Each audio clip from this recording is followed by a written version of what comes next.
nuzulul Quran itu dijadikan sebagai keberkahan karena dalam hidup dan kehidupan ini orang yang membaca Al-Quran itu tentunya tak ubahnya seperti naik tangga.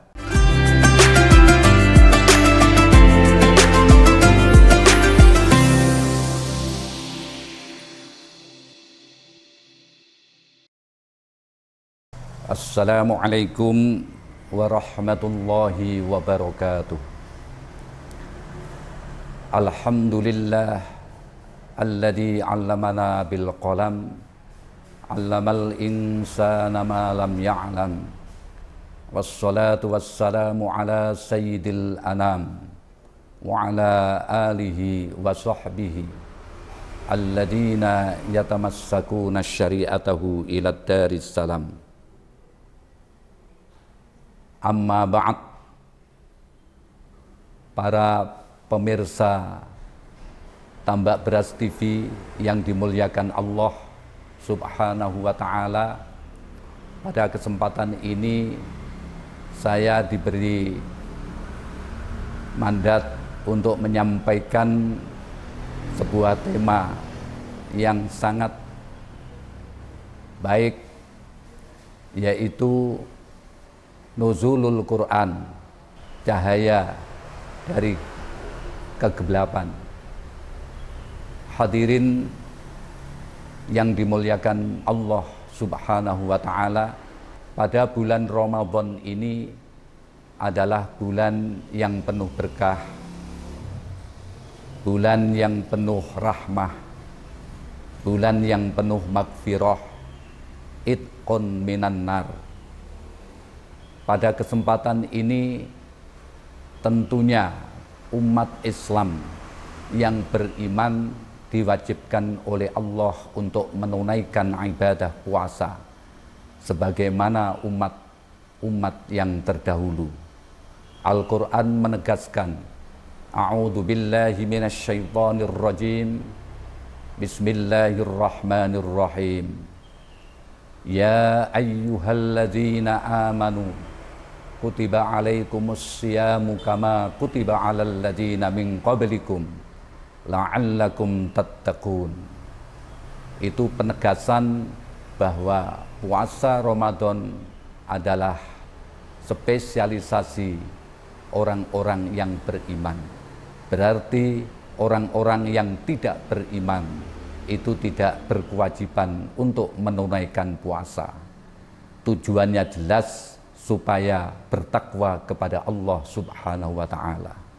Dalam sebuah tafsir Ibnu Katsir disebutkan bahwa takwa itu memiliki 3 makna. Yang pertama, yadhkuru wala yangsa, orang selalu berzikir kepada Allah dan tidak lupa kepadanya.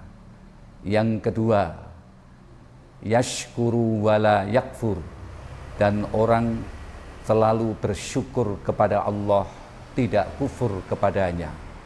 Yang ketiga, yuti'ullah wala ya'si, dan orang yang selalu taat kepada Allah, tidak maksiat kepadanya. Jadi orang-orang yang memiliki 3 makna dalam kepribadiannya itu berarti masuk kategori minal muttaqin, orang-orang yang bertakwa kepada Allah Subhanahu wa ta'ala. Dalam sebuah hadis juga ditegaskan, man shoma ramadhanan imanan waqtisaban ghufira lahu ma taqaddama wa ma ta'akhkhar min dambih, au kama qala. Siapa orang yang puasa pada bulan Ramadan karena iman dan mengharapkan ridho Allah Subhanahu wa ta'ala, maka dia diampuni dosa-dosa yang telah lewat dan dosa-dosa yang akan datang. Dalam sebuah hadis ini menegaskan betapa urgensitasnya puasa pada bulan Ramadan ini adalah untuk melatih kita semuanya memiliki ketahanan dalam menangkal berbagai kemaksiatan atau perbuatan yang tidak baik di dalam hidup dan kehidupan ini.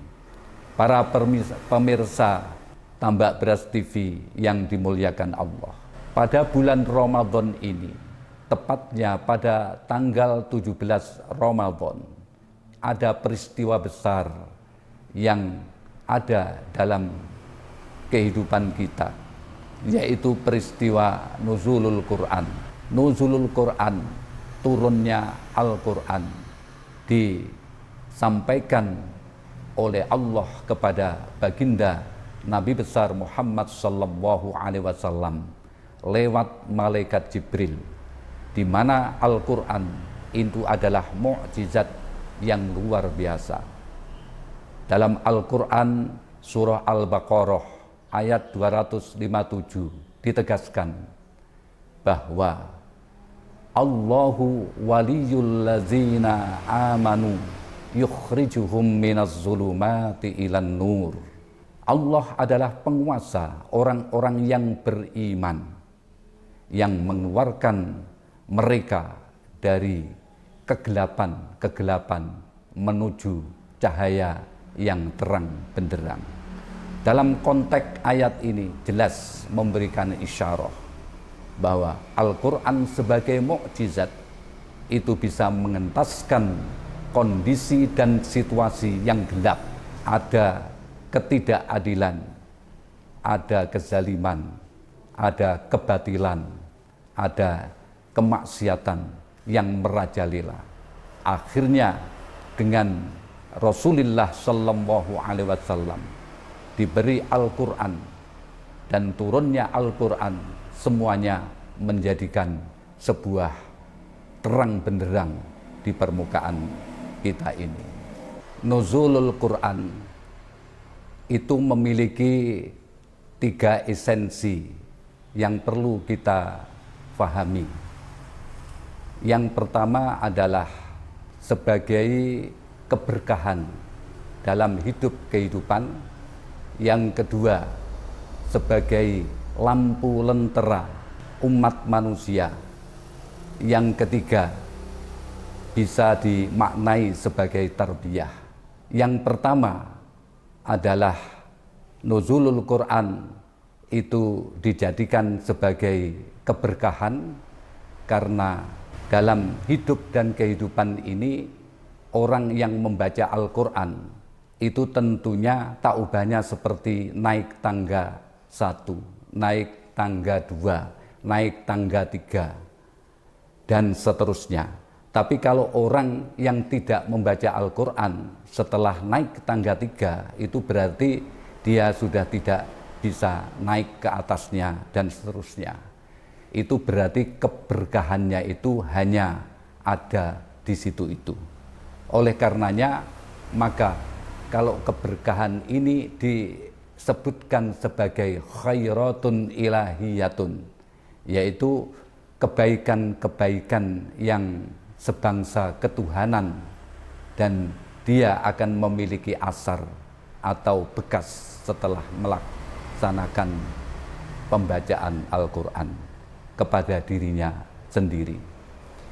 Dalam sebuah hadis Nabi disebutkan, an Aliyin radhiyallahu anhu qala Rasulullah sallallahu alaihi wasallam, man qara'al Qur'ana fahafidhahu wastahfadhahu adkhala lahul jannah wa syafa'ahu fi asyratin fi ahli baitihi.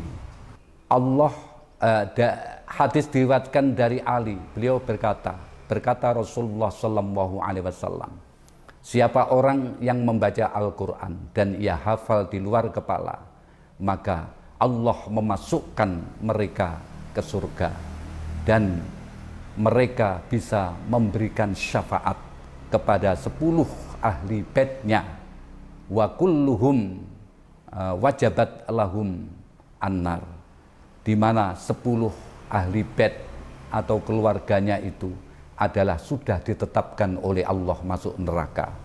Ini diambil dari kitab Fadhailul Quran wa Tilawatuhu karangan Asy-Syaikh Ar-Razi, ayat Sohifah 57.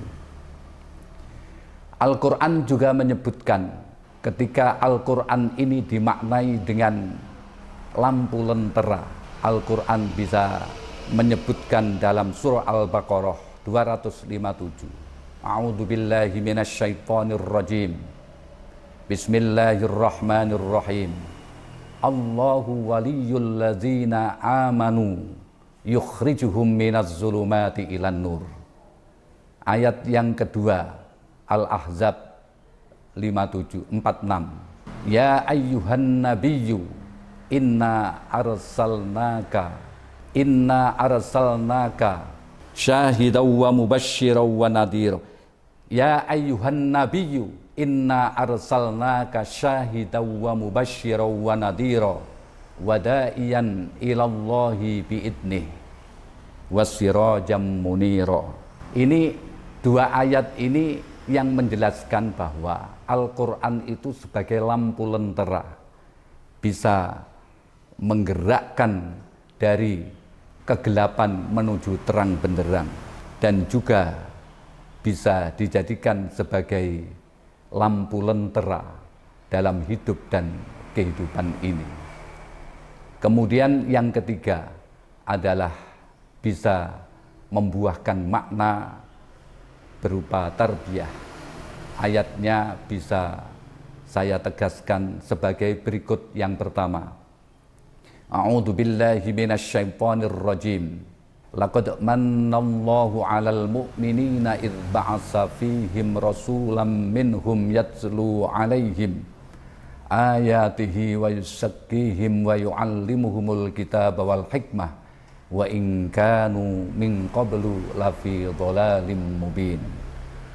Berikutnya, a'udzu billahi minasyaitonir rajim.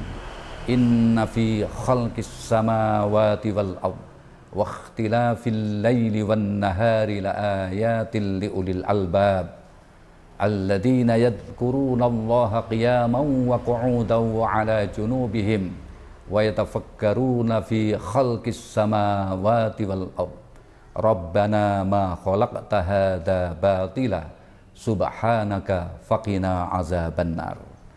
Dalam dua ayat yang saya sebutkan itu menandakan bahwa Al-Quran itu adalah sebagai sumber ilmu pengetahuan, sumber ilmu keislaman, sumber saintifik dan lain sebagainya, dan itu ditegaskan langsung dalam Al-Quran sebagai pencerah ilmu pengetahuan di permukaan ini. Dan insya Allah Al-Quran selalu dikaji, kemudian diteliti, maka akan selalu menemukan hal-hal yang baru dan bisa menjawab tantangan hidup dan kehidupan di permukaan ini. Demikian apa yang bisa saya sampaikan. Ada kekurangannya, mohon maaf yang sebesar-besarnya. In kasurat khata'i kasuratan falaqad aiqantu bi anna afwakumul a'zam. Wassalamualaikum warahmatullahi wabarakatuh.